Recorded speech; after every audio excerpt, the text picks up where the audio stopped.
অপদার্থ অযোগ্য পুলিশ মন্ত্রী এবং পুলিশ কমিশনার পদত্যাগ করো। এই দাবি যদি না করে তাহলে ছেলে মানুষের কোনো মানে হবে।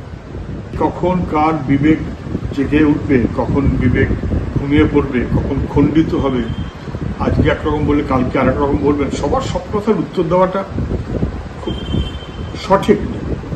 কি উত্তর দেবেন এদের?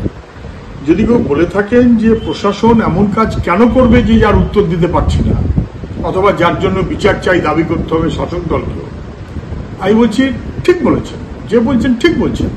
প্রশাসন গর্হিত নৃশংস ঘটনা শুধু ঘটতে দিল তাই না, সেটাকে ধামাচাপা দিল, তথ্য প্রমাণ লোপাট করলো, তার মানে অপরাধে যুক্ত হয়ে গেল।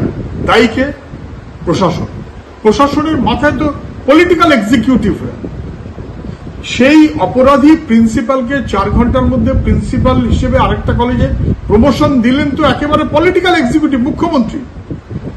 তাহলে প্রশাসনের অপরাধের সঙ্গে সঙ্গে যদি সততা থাকে তাহলে বলতে হবে স্বাস্থ্যমন্ত্রী অপরাধী, তিনি কেন ওখানে অ্যাপয়েন্টমেন্ট দিয়েছেন।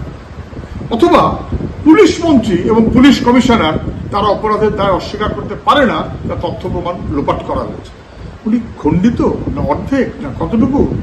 যদি প্রশাসনের দায় থাকে সেই দায় মাথায় পেতে দাবি হওয়া উচিত তাহলে যে কারুর যে অপদার্থ অযোগ্য স্বাস্থ্যমন্ত্রী পদত্যাগ করো, অপদার্থ অযোগ্য পুলিশ মন্ত্রী এবং পুলিশ কমিশনার পদত্যাগ করো। এই দাবি যদি না করে তাহলে ছেলে মানুষের কোনো মানে হবে।